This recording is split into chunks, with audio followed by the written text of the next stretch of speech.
Hello students, कैसे हो? आज फिर नेक्स्ट क्लास में आप सभी का आपके अपने eye care YouTube channel coaching centre Hisar में स्वागत है। हमारा चैप्टर बच्चों स्क्वायर रूट क्यूब रूट चल रहा था। स्क्वायर रूट पे हम 2 वीडियो बना चुके हैं, ठीक है। मैंने जो पिछली क्लास में करवाई थी आपने देखा होगा, और मैंने कहा था बच्चों नोट्स बनाना साथ साथ में।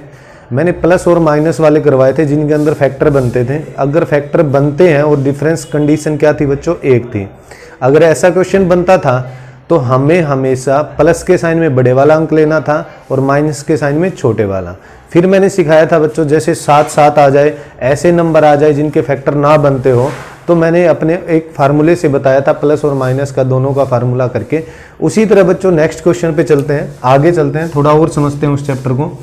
जैसे बच्चों मान लो मैंने ये क्वेश्चन ले लिया, जिस तरह बच्चों मैंने पहले प्लस माइनस में सिखाया था, अब उसी तरह मल्टीप्लाई में होगा।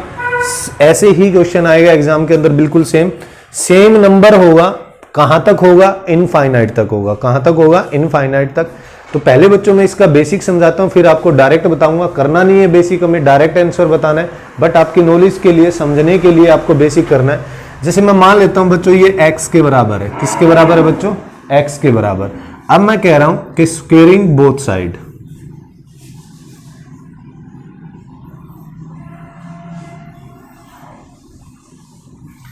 स्क्वेयरिंग बोथ साइड, वर्ग दोनों तरफ करने पर, तो ये बच्चों हो गया एक्स स्क्वेयर। और जैसे ही मैं इस पे स्क्वेयर रूट करूंगा,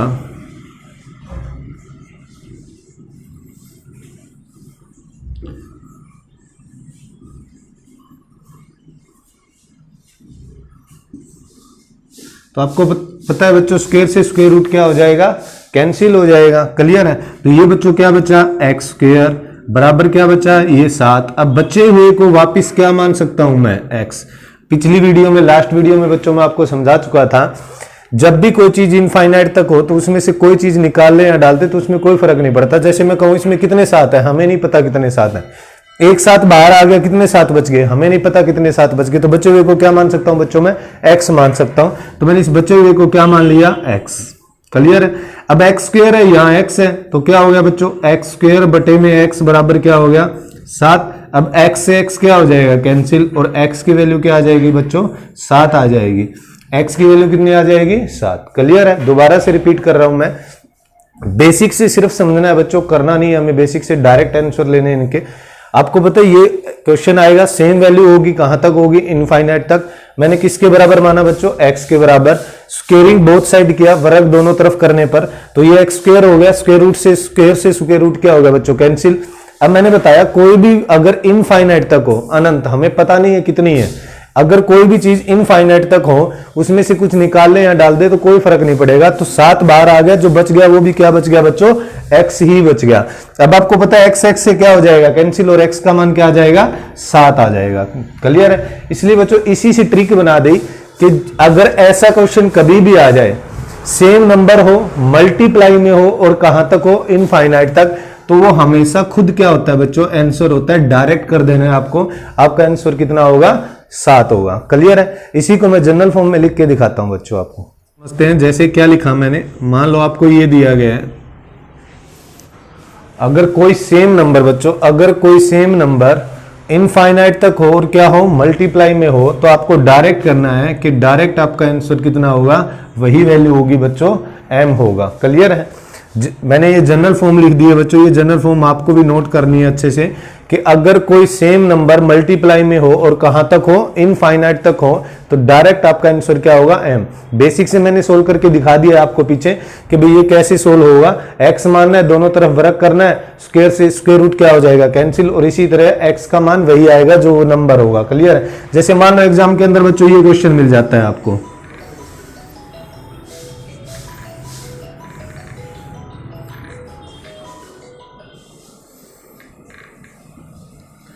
अगर एग्जाम के अंदर ये क्वेश्चन पूछ लिया जाता है बच्चों, एग्जाम के अंदर बिल्कुल सेम क्वेश्चन आते हैं, सिर्फ न्यूमेरिकल वैल्यू चेंज होती है। बहुत बार उठा के देख लेना, कोई भी एग्जाम, हर एग्जाम में क्वेश्चन आते हैं। और मैंने कहा था बच्चों आपको, जब भी कोई भी चैप्टर कराऊंगा, चाहे मैंने नंबर सिस्टम का बेसिक करवाया हो, चाहे रूल ऑफ डिविजिबिलिटी कराया हो, चाहे रिमाइंडर थ्योरम करवाया हो मैंने, चाहे स्क्वायर रूट क्यूब रूट करवा रहा हूं मैं, एक एक क्वेश्चन उठा के करवाऊंगा। कोई ऐसा क्वेश्चन नहीं होगा जो छूटेगा जो आपको समझ में ना आया हो। और मैंने कहा बार बार आपको बोलता हूं कि अगर ना समझ में आ रहा है तो बच्चों कमेंट सेक्शन में लिख के जरूर छोड़ा करो कि वीडियो कैसी लग रही है, कोई प्रॉब्लम तो नहीं आ रही है। अगर कोई क्वेश्चन में प्रॉब्लम आ रही है तो कमेंट सेक्शन में लिख दिया करो, मैं आपको सोल्यूशन दूंगा उसका। अगर ऐसा क्वेश्चन एग्जाम के अंदर मिल जाता है तो आपको डायरेक्ट पता है बच्चों इसका आंसर कितना आएगा, 11 आएगा। क्यों आएगा ये भी मैंने समझा दिया, और ये समझना है आपको क्यों आएगा, क्योंकि बच्चों ये जब करते हैं ना तब तो चीजें बड़ी आसान रहती है, ऐसे लगता है कि चीजें याद रहेंगी, लेकिन ये चीजें क्या रहती है बच्चों, याद नहीं रहती।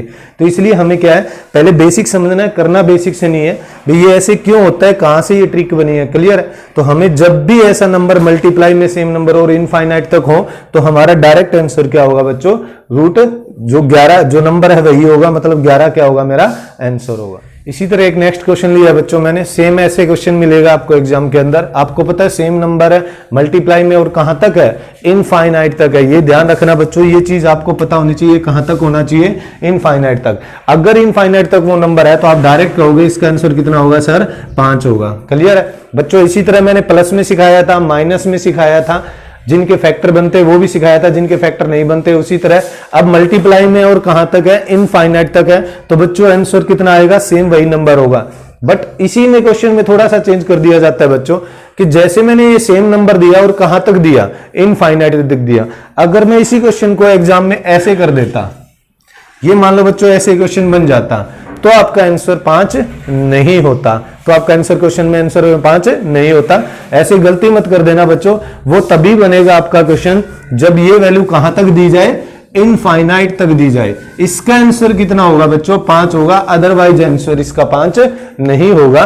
तो बच्चों अब हम क्वेश्चन को ऐसे समझते हैं कि सर वैल्यू तो ऐसी दे दी जाए मल्टीप्लीकेशन में हो बट इनफाइनाइट तक ना हो, तो उन क्वेश्चन को कैसे सोल्व करते हैं, तो आगे करते हैं भाई। जैसे बच्चों मान लो मैंने एक छोटा सा क्वेश्चन लिया कि रूट 7 है, रूट 7 है, रूट 7 है, 7 7 सेम नंबर है, बट ये इनफाइनाइट तक नहीं है। अगर इनफाइनाइट तक होता तो इसका आंसर कितना आ जाता बच्चों, 7 आ जाता, लेकिन ये इनफाइनाइट तक नहीं है।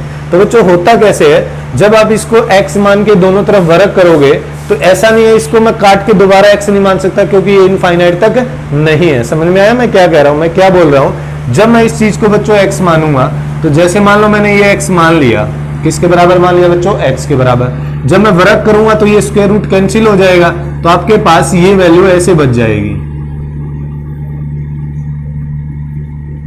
क्या मैं इस बचे हुए को बच्चों x मान सकता हूं, मैं नहीं मान सकता। इस बचे हुए को x नहीं मान सकता। क्यों नहीं मान सकता, क्योंकि x के अंदर कितने 7 थे, 3, लेकिन यहां कितने हो गए 2। क्योंकि बच्चों ये इनफाइनाइट तक होता ना तो मैं इसको x मान सकता था, अदरवाइज नहीं मान सकता, क्योंकि इनफाइनाइट तक तो हमें पता ही नहीं होता कितने उसके अंदर है या नहीं है। तो बच्चों इसके अंदर हम x नहीं मानते, इसको हम दोबारा से क्या करेंगे, स्क्वायर रूट करेंगे, फिर दोबारा से स्क्वायर करेंगे, तो ऐसे चलता रहेगा।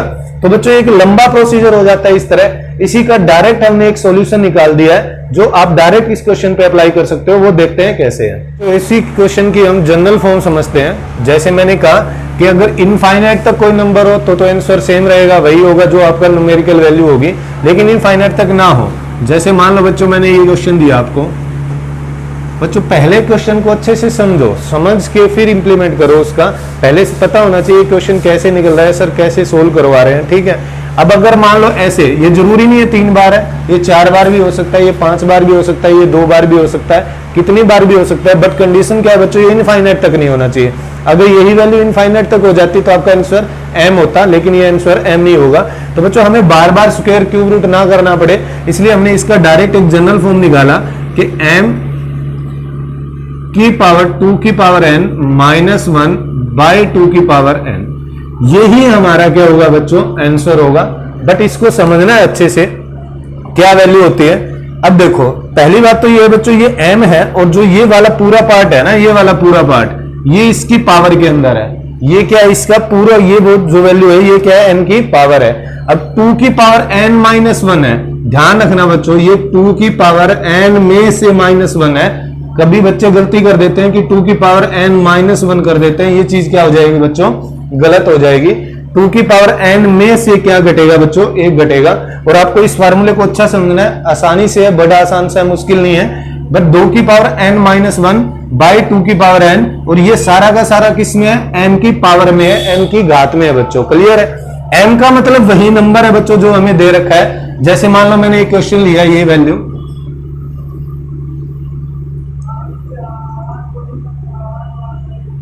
ये मैंने क्वेश्चन लिया। अगर मैं यहां कहूं तो बच्चों m का मान कितना होगा, m की वैल्यू कितनी होगी 7 होगी, या m की वैल्यू कितनी होगी 7। n का मतलब क्या होता है बच्चों, n कितनी बार रिपीट है वो नंबर, n क्या मतलब क्या है बच्चों, कितनी बार रिपीट है। जैसे 7 कितनी बार रिपीट है, 1 2 3, तो n की वैल्यू कितनी हो जाएगी बच्चों, यहाँ पे 3 हो जाएगी। क्लियर है, अच्छे से नोट्स में नोट कर लेना ये चीजें, क्योंकि बच्चों जब हम समझते हैं तब हमें ऐसे रहता है कि ये चीज तो आसान सी याद रहेगी, लेकिन बाद में याद नहीं रहती है। तो इसी का जनरल फॉर्म है, बिल्कुल आसान से क्वेश्चन बनते हैं, कितनी बार भी हो। m की वैल्यू आपको पता है, जो नंबर दिया गया है जैसे 7 है यहाँ पे, m का मतलब वो नंबर कितनी बार रिपीट है, जैसे कितनी बार रिपीट है, ये 3 बार रिपीट है। तो कुछ नहीं करना, वैल्यू सिर्फ वैल्यू पुट करनी है, वही क्या होगा मेरा आंसर होगा। तो बच्चों देखते हैं वैल्यू पुट करके। m की वैल्यू कितनी है बच्चों, 7 दे रखी है, 2 की पावर n की वैल्यू कितनी है 3, माइनस 1 बटे में 2 की पावर कितना हो गया बच्चों, 3 हो गया। क्लियर है। अब इसी तरह 7 है ये वैल्यू, अब 2 की पावर 3 कितना होता है बच्चों, अगर मैं लिखूं 2 की पावर 1 तो कितना होता है 2, 2 की पावर 2 लिखूं तो बच्चों कितना होता है 4, अगर मैं 2 की पावर 3 लिखूं तो बच्चों कितना होता है 8 होता है। ये चीजें मैंने जनरल सिखा दी है आपको। तो 2 की पावर 3 8, 8 में से माइनस 1 बटे में कितना है 8, तो बच्चों आपका आंसर कितना होगा, 8 में से 1 गया 7, 7 की पावर 7 बटे 8, यही क्या होगा बच्चों मेरा आंसर होगा। बड़े आसान से क्वेश्चन है बच्चों, मुश्किल नहीं है बिल्कुल भी। मैं दोबारा रिपीट कर रहा हूं, अगर कोई नंबर सेम हो, मल्टीप्लाई में हो और इनफाइनाइट तक हो तो वही आपका क्या होगा आंसर होगा। लेकिन अगर कोई नंबर है सेम है बट इनफाइनाइट तक नहीं है तो आपका आंसर ये होगा। क्लियर है, अच्छे से नोट करना, इंपॉर्टेंट क्वेश्चन है, डायरेक्ट एग्जाम में आता है। m का मतलब क्या होगा, इस फार्मूले को अच्छे से समझना है बच्चों, कि जो ये पूरे की पूरी वैल्यू है ये m की पावर में है, किसमें है, m की घात में है, पावर में है। क्लियर है, ये वैल्यू किसमें है बच्चों, पावर में है, घात के अंदर है। क्लियर है, और ये हमारा क्या है, m जो दे रखा है वो क्या है बच्चों, बेस है, आधार है। क्लियर है, आया समझ में। तो ये पूरी की पूरी पावर है और m क्या है, इसका बेस है। तो और m क्या है, जैसे कोई नंबर है, जैसे 7 7 है, ये क्या है m की वैल्यू है, और n का मतलब बच्चों वो वैल्यू कितनी बार रिपीट है, तो कितनी बार रिपीट है 3 बार, तो m की वैल्यू कितनी होगी बच्चों 3। तो हमें पुट करना है बस फार्मूले के अंदर, m की वैल्यू 7 रख दी, n की वैल्यू 3 रख दी, तो 2 की पावर 3 माइनस 1 बटे 2 की पावर 3, 2 की पावर 3 8, 8 में से गया बच्चों 7, 7 की पावर 7 बटे 8 क्या होगा बच्चों मेरा आंसर होगा। क्लियर है, मुझे उम्मीद है आपको ये चीजें समझ में आ रही होगी। इसी पे एक क्वेश्चन को ट्राई करते हैं, फिर आगे चलते हैं। इसी तरह बच्चों हमने एक नेक्स्ट क्वेश्चन लिया, 5 5 मल्टीप्लाई में है, बट ये कहां तक नहीं है बच्चों, इनफाइनाइट तक। इसमें कंफ्यूजन मत हो जाना, कंफ्यूज मत हो जाना बच्चों। मैं दोबारा रिपीट कर रहा हूं, अगर यही क्वेश्चन ऐसे बन जाता, अगर यही क्वेश्चन ऐसे बन जाता, तो मैंने बेसिक इसीलिए सिखाया बच्चों कि ये चीजें क्लियर हो जाए आपको। अगर ये क्वेश्चन ऐसे बन जाता तो इसका आंसर कितना आता बच्चों, 5 आता। लेकिन अगर ये क्वेश्चन ऐसे नहीं है, सिर्फ इनफाइनाइट तक नहीं है, तो मैंने इसकी जनरल फॉर्म बताई है बच्चों। और जब तक आपको याद नहीं हो जनरल फॉर्म लिखनी है। जनरल फॉर्म क्या बताई, m की पावर 2 की पावर n माइनस 1 बाई 2 की पावर n होता है। आपको पता है बच्चों m की वैल्यू कितनी है, यहाँ पे 5 दे रखी है, m की वैल्यू कितनी है 5, और n की वैल्यू कितनी है बच्चों, कितनी बार रिपीट है 1 2 3 4, तो कितनी बार रिपीट है बच्चों 4 बार रिपीट है।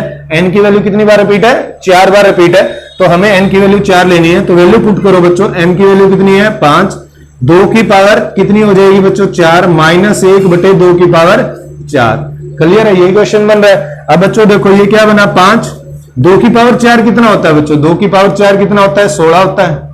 2 की पावर 4 कितना होता है बच्चों 16 होता है। तो 16 में से 1 गया और बटे में कितना बच्चों 16, तो बच्चों आपको पता है 5 की पावर 15 बटे में 16, यही क्या होगा मेरा आंसर होगा। क्लियर है, आपको तब तक ट्राई करना है बच्चों। और मैं फिर रिपीट कर रहा हूं, ये क्वेश्चन बड़े आसान होते हैं, देखने में बड़े इजी लगते हैं, लेकिन एग्जाम टाइम में बच्चे कंफ्यूज हो जाते हैं इन चीजों में।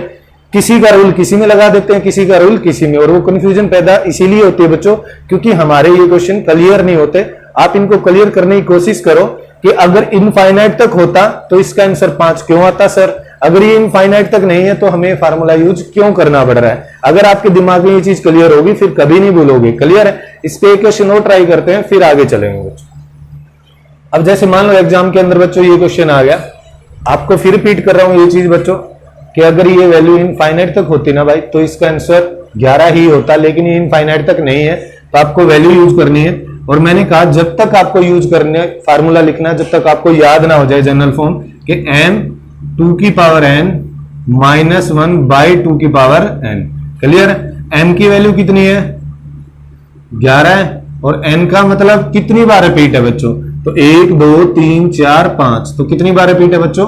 5 बार रिपीट है। सिर्फ वैल्यू पुट करनी है आपको, हर बार जब तक क्लियर ना हो जाए लिख के देखना है। तो आपको पता है वैल्यू m की कितनी है? 11, 2 की पावर n कितनी है? 5, -1 बटे में 2 की पावर 5, तो ये हो गया 11, 2 की पावर 5 32, 32 में से 1 गया 31 बटे में 32। तो बच्चों यही क्या होगा? आपका आंसर होगा।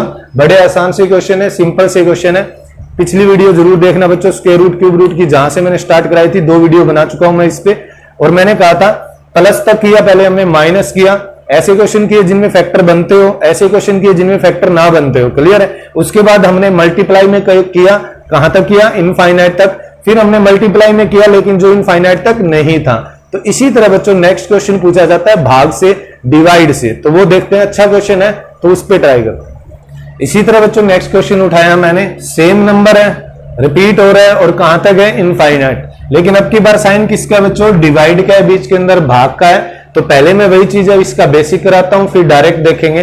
अगर मैं इसका बेसिक करूं तो बच्चों ये किसके बराबर मानूंगा मैं? x।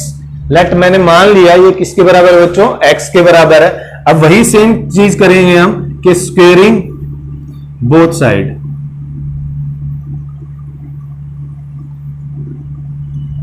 दोनों तरफ वर्ग करने पर। अब ये चीजें आपको समझ में आ चुकी है। अगर मैं दोनों तरफ वर्ग करूंगा तो ये एक्स स्क्वायर बनेगा, और ये चीज क्या हो जाएगी बच्चों? कैंसिल हो जाएगी, तो ये सिर्फ 11 बचेगा। और मैंने बताया बच्चों, दोबारा से अगर मैं लिख के दिखाऊं इस क्वेश्चन को, तो पूरा ऐसे लिखा जाएगा ये।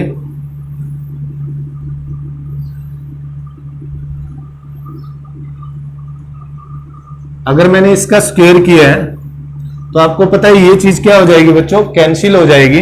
और आपको पता है बचे हुए को क्या मान सकता हूं मैं? x मान सकता हूं। बचे हुए को क्या मान सकता हूं बच्चों? x। बचे हुए को x क्यों मान सकता हूं? क्योंकि ये इनफाइनाइट तक है। हमें नहीं पता बच्चों इसके अंदर कितने 11 है। अगर मैंने एक 11 निकाल लिया स्क्वायर रूट स्क्वायर करके, तो हमें नहीं पता कितने 11 बच गए, इसलिए हम बचे हुए को क्या मान लेते हैं बच्चों? x मान लेते हैं। क्या मान लेते हैं? x। तो अब ये क्वेश्चन कैसे बन गया? x स्क्वायर इक्वल टू 11, और ये क्या बनेगा? भाग में बच्चों x। भाग में क्या बनेगा? x। अब ये भाग में x है, तो इस साइड में आके क्या हो जाएगा? मल्टीप्लाई में x स्क्वायर गुणा में x बराबर क्या बच्चों? 11। तो x क्यूब का मान आ जाएगा बच्चों आपके पास कितना? 11। x क्यूब का मान कितना आ जाएगा बच्चों? 11 आ जाएगा। क्लियर है? अब आपको पता है घात और करनी में स्क्वायर, सॉरी सर्ड्स और इंडिसेस में आपको ये चीज मैं समझाऊंगा कि अगर कोई वैल्यू उस साइड जाती है इक्वल के, तो उनका डिवीजन बदल जाता है। जैसे अगर मैं यहां से x की वैल्यू निकालूंगा तो 11 की पावर कितना हो जाएगा बच्चों?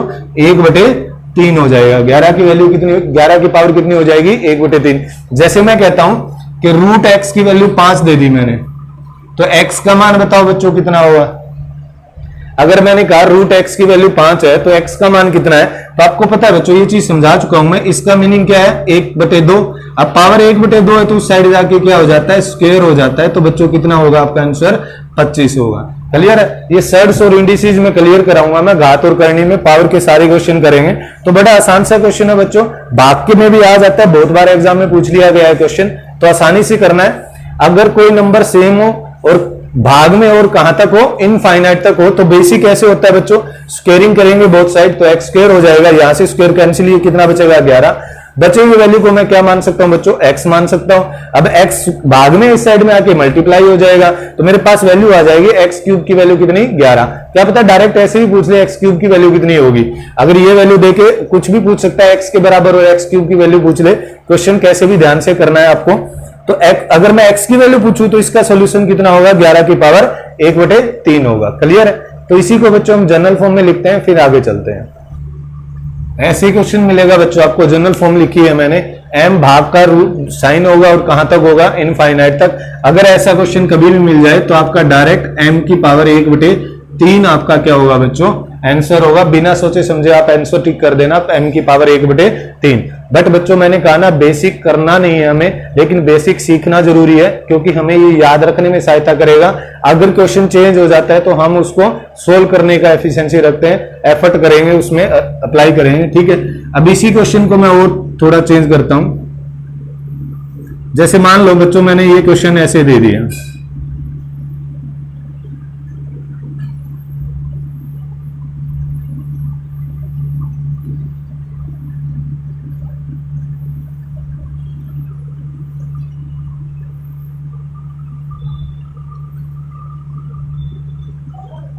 अब मान लो एग्जाम के अंदर ये क्वेश्चन आ गया, तो आपको पता है बच्चों, अगर मैं बेसिक से इसे सोल्व करता तो आपके दिमाग में आएगा इसको x मानूंगा, दोनों तरफ क्या करूंगा बच्चों स्क्वायर, स्क्वायर करने पे ये चीज क्या हो जाएगी कैंसिल, बचे हुए वो क्या मान लो हम x मल्टीप्लाई हो जाएगा। या आपको पता है m की वैल्यू कितनी है बच्चों, यहाँ पे 19 है, m की वैल्यू कितनी है 19, और मैंने बताया 19 की पावर 1/3 क्या होगा मेरा आंसर होगा, क्योंकि m की पावर 1/3 है। क्लियर है। तो बच्चों आपको अच्छे से समझना है, स्क्वायर रूट की पहली वीडियो में बेसिक करवाया था, फिर मैंने स्क्वायर रूट निकालना सिखाया था आपको, शॉर्टकट से बेसिक से भी निकालना सिखाया था, फिर उसी में जनरल क्वेश्चन आ रहे हैं उनको ट्राई कर रहे हैं। इसके बाद मैं नॉन परफेक्ट स्क्वायर रूट सिखाऊंगा, और फिर लास्ट में स्क्वायर पे क्वेश्चन स्टेटमेंट के अंदर बनते हैं, तो वो भी करेंगे। तो बच्चों अगर आपको अच्छी वीडियो लग रही हो तो भाई कमेंट सेक्शन के अंदर जरूर लिखा करो, कमेंट जरूर किया करो, ठीक है। अगर कोई चीज नहीं समझ में आ रही है, वॉल्यूम में कोई भी प्रॉब्लम आ रही है कहीं भी, या वीडियो अच्छी लग रही है तो प्लीज, और कोई भी डाउट आ रहा है तो वो रिप्लाई किया करो। क्लियर है। तो इसी से हम नेक्स्ट क्वेश्चन पे चलते हैं, थोड़ा और डिटेल से समझते हैं इसको, आगे चलते हैं। इसी तरह बच्चों नेक्स्ट टॉपिक है, इसी के अंदर बहुत अच्छा टॉपिक है, बहुत बार एग्जाम में क्वेश्चन पूछे जाते हैं, परफेक्ट स्क्वायर रूट। ऐसा नहीं है डायरेक्ट ट्रिक बताऊंगा, पहले बेसिक से समझाऊंगा, कंसेप्ट क्लियर करेंगे फिर आगे चलेंगे। अच्छा क्वेश्चन है, एग्जाम के अंदर पूछ लिया जाता है कि परफेक्ट स्क्वायर रूट्स के क्वेश्चन कैसे आते हैं। बिल्कुल इजी से आएंगे, सिंप्लीफिकेशन में भी यूज होते हैं बच्चों। ऐसे क्वेश्चन दिए जाएंगे आपको,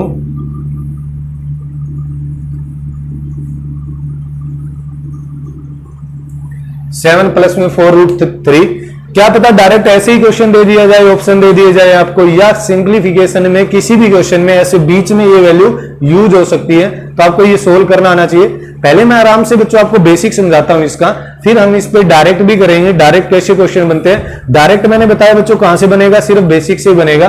तो इस क्वेश्चन को थोड़ा समझते हैं। ये वैल्यू प्लस में भी हो सकती है, वैल्यू किस में हो सकती है बच्चों, माइनस में भी हो सकती है।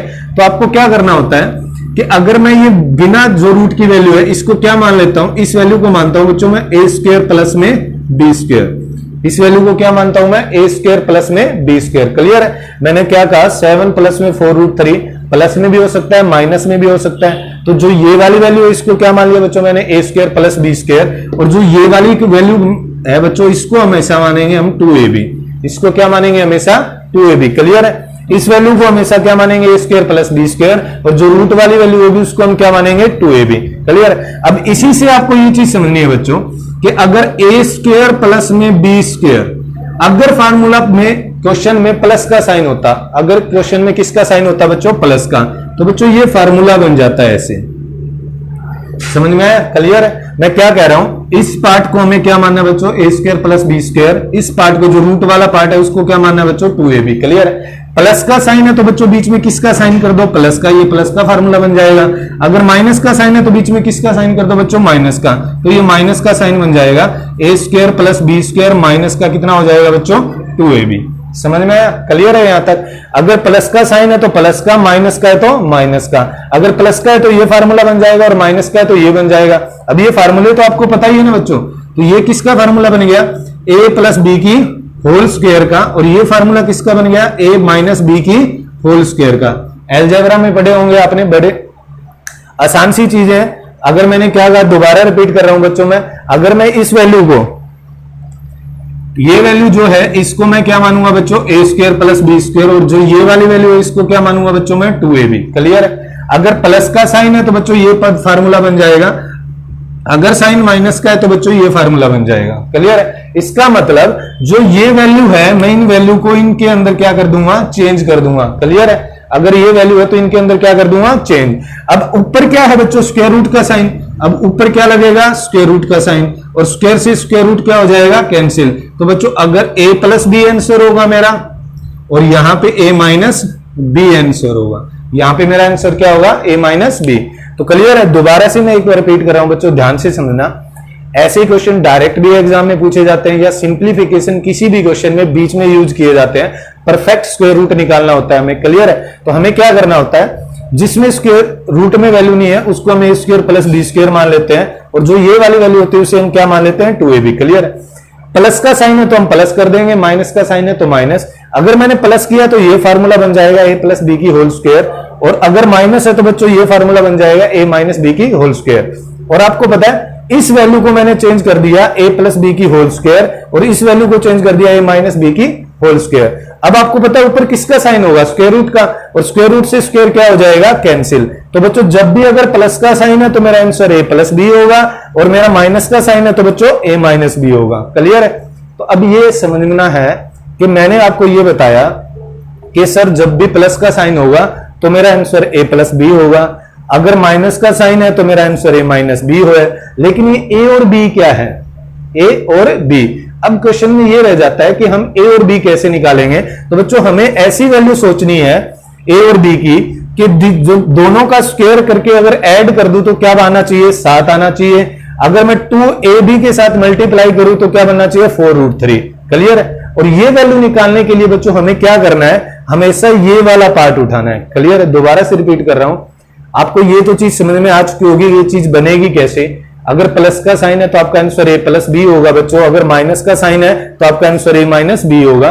a और b का मान क्या होगा, तो हमें ऐसे दो नंबर ढूंढने हैं जिनका स्क्वायर करके एडिशन करूं तो वो क्या है, 7 आए, और अगर मल्टीप्लाई करके 2 के साथ मल्टीप्लाई कर दूं तो वो 4√3 बन जाए। क्लियर है? अगर ऐसे डायरेक्ट नहीं सोच पाते हो तो बच्चों हमें हमेशा ही ये वाला पार्ट उठाना है, ध्यान रखना, हमेशा ही ये वाला पार्ट उठाना है, यहीं से क्वेश्चन बनेगा। क्लियर है? तो अब मैं आपको क्वेश्चन बना के दिखाता हूं कैसे सोल्व होता है। चलो इसको थोड़ा और समझते हैं। जैसे बच्चों मैंने ये क्वेश्चन दिया था आपको, तो आपको पता है ये वैल्यू क्या होगी, a square plus b square, और ये वैल्यू क्या होगी, 2ab। अब a और b का मान निकालने के लिए हमेशा ये वैल्यू कंपेयर करनी है बच्चों, तो 2ab का मान क्या रख लो आप, 4√3। क्लियर है? आया समझ में?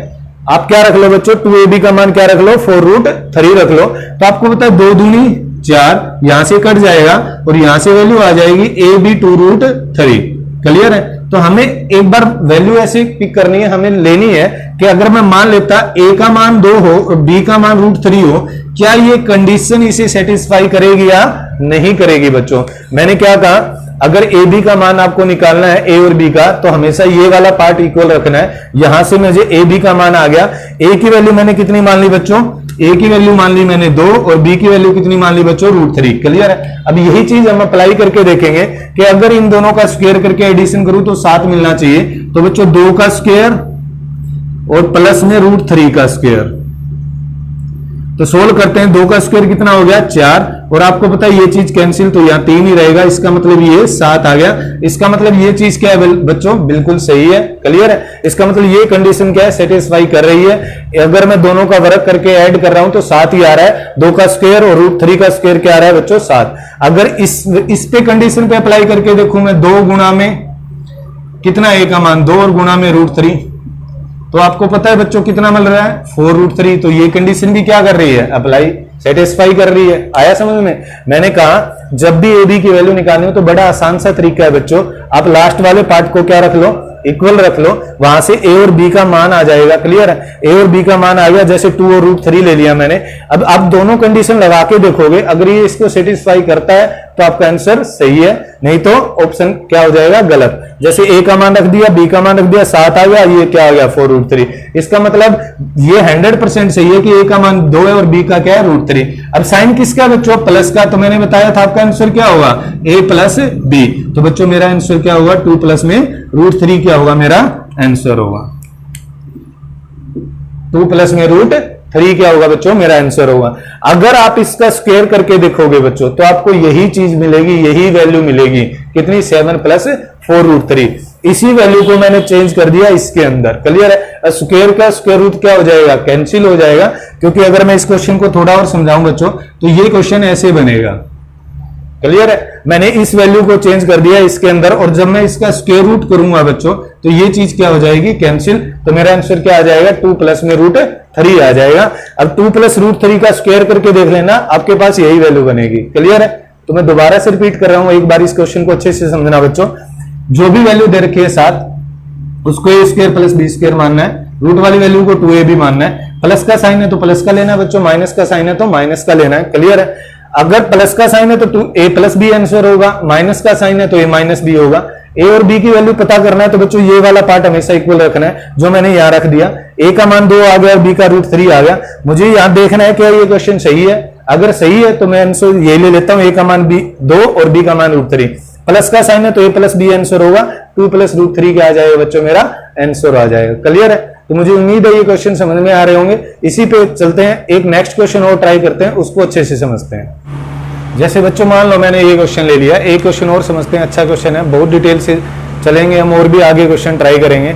बच्चों मैं फिर कह रहा हूँ, ऐसी बातें इन पे शॉर्टकट सिखाते हैं, और शॉर्टकट किससे बनता है, बेसिक से। वो डायरेक्ट बताते हैं, सिर्फ बताने के तरीके होते हैं, वो और कुछ नहीं होता, उनसे हर क्वेश्चन सोल्व नहीं होता। अगर आपको एक बार ये बेसिक कंसेप्ट क्लियर हो गया, फिर आपके कितने भी हार्ड क्वेश्चन हो, कैसा भी लेवल हो, चाहे कहीं बैठे हो, आप इस क्वेश्चन को बना लोगे। क्लियर? अब डायरेक्ट कहते हैं कि ऐसे मल्टीप्लाई कर दो, ऐसे कई बार ये क्वेश्चन में बच्चों 2 भी नहीं आता। अगर ये मैं क्वेश्चन कराऊंगा जहां 2 नहीं आएगा, क्योंकि अगर 2 नहीं आएगा तो ये फार्मूला ही नहीं बनेगा, तो उसमें हमें 2 से क्या करना होता है, मल्टीप्लाई करना होता है, डिवाइड करना होता है। तो वो क्वेश्चन हम बाद में ट्राई करेंगे। एक बार इसी क्वेश्चन को लेते हैं, मैं फिर से एक्सप्लेन करके आपको समझा रहा हूं। इस वैल्यू को क्या मानना है बच्चों, ए स्क्वायर प्लस में बी स्क्वायर मानना है। इस वैल्यू को क्या मानना है, ए स्क्वायर प्लस बी स्क्वायर, और इस वैल्यू को क्या मानना है बच्चों, 2ab। इस वैल्यू को क्या मानना है, 2ab। क्लियर है? ये स्क्वायर प्लस बी स्क्वायर और ये क्या है बच्चों, 2ab है। क्लियर है? अब आपको पता है ए स्क्वायर प्लस बी स्क्वायर का मान ये है, 2ab का मान ये है। अगर प्लस का साइन है तो 100% है कि मेरा आंसर कितना होगा, a प्लस बी होगा। मेरा आंसर कितना होगा, a प्लस बी। अब बात आती है कि सर a और b का मान कहां से निकाले, तो बच्चों मैंने बताया है, जब भी आपको a और b का मान निकाला है तो हमेशा ये पार्ट क्या रखना है बच्चों में, इक्वल रखना है। तो 2ab का मान आएगा यहां से 2√3, तो 2 से 2 क्या हो गया बच्चों, कैंसिल, और ab का मान क्या आ गया बच्चों, √3 आ गया। क्लियर है? ab का मान कितना आ गया बच्चों, √3। समझ में आया? दोबारा से रिपीट कर रहा हूं, इस पार्ट को a square plus b square मानेंगे, इसको 2ab मानेंगे, a प्लस बी क्या होगा, मेरा आंसर होगा। क्लियर है? अब आपको पता है प्लस का साइन है तो प्लस ही रहेगा, a प्लस बी माइनस होता तो a माइनस बी हो जाता। अब आपको a और b का मान चाहिए तो इन दोनों को इक्वल रखो, यहां से a और b का मान आ जाएगा √3। अब कंफ्यूजन ये होती है कि बच्चों यहां से a का मान तो सर मैंने ले लिया √3, अब b का मान क्या लूं मैं। क्लियर है? तो ये थोड़ी प्रैक्टिस करना है बच्चों, आपको क्वेश्चन को समझना है। क्या मैं √3 गुणा में 1 लिख सकता हूं, √3 गुणा में क्या रख सकता हूं, 1 रख सकता हूं, बिल्कुल रख सकता हूं, कोई फर्क नहीं पड़ेगा, √3 रहेगा। क्लियर? 1 मल्टीप्लाई से कोई फर्क नहीं पड़ता। मैं b का मान यहां से ले लेता हूं बच्चों 1, b का मान क्या ले लेता हूं बच्चों 1। तब तक आपको ऐसे करना है बच्चों जब तक चीजें समझ में ना आ जाए। a की वैल्यू √3 और b की वैल्यू इक्वल 1 है, 1 है। ठीक है? अब इसमें रख के देखो, अगर मैं a का मान रखता हूं √3 का स्क्वायर करता हूं और प्लस में करता हूं बच्चों 1 का स्क्वायर, ये √3 का स्क्वायर है और ये किसका बच्चों 1 का स्क्वायर है, तो √3 का स्क्वायर मतलब क्या हो जाएगा बच्चों 3 हो जाएगा, और प्लस में कितना 1, तो बच्चों आपका 4 आ रहा है। बिल्कुल सही है, ये कंडीशन क्या कर रही है, सेटिस्फाई। और ये कंडीशन देखने की जरूरत नहीं है, वैसे देखो तो ये होती ऑलरेडी आपको मिलेगी। 2ab का मान रखो 2 गुणा में a का मान कितना है √3 और b का मान 1, तो आपको पता है ये भी कितना आ रहा है 2√3 आ रहा है। क्लियर है? इसका मतलब मेरी वैल्यू बिल्कुल सही है, मैंने a का मान √3 लेना है और b का मान 1 लेना है। तो बच्चों मेरा आंसर कितना होगा, √3 प्लस में 1 क्या होगा बच्चों, मेरा आंसर होगा। यही क्या है, मेरा सिंप्लीफिकेशन है। क्लियर है? तो अच्छे से समझना है बच्चों इन क्वेश्चन को, बार बार वीडियो देखो, रिपीट करो। अगर कोई चीज समझ में नहीं आ रही तो कमेंट सेक्शन में छोड़ो। a² प्लस b² 2ab, आपको तब तक है, हर बार ऐसे नहीं करके देखना बच्चों, तब तक करना है जब तक चीजें समझ में ना आ जाए। आपको अगर चीजें क्लियर हो गई फिर कोई प्रॉब्लम नहीं है। ठीक है? अगर आपको पता है 2ab की इक्वल रखो, यहां से ab का मान आ जाएगा। अब इसमें बनेगा नहीं, क्वेश्चन को बनाना पड़ेगा। a का मान √3, b का मान मैं 1 ले सकता हूं। ठीक है? ये जैसे जैसे प्रैक्टिस करोगे समझ में आती रहेंगी आपको चीजें।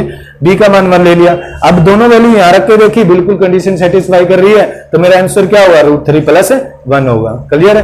तो मुझे उम्मीद है बच्चों ये चीजें आपको समझ में आ रही होगी।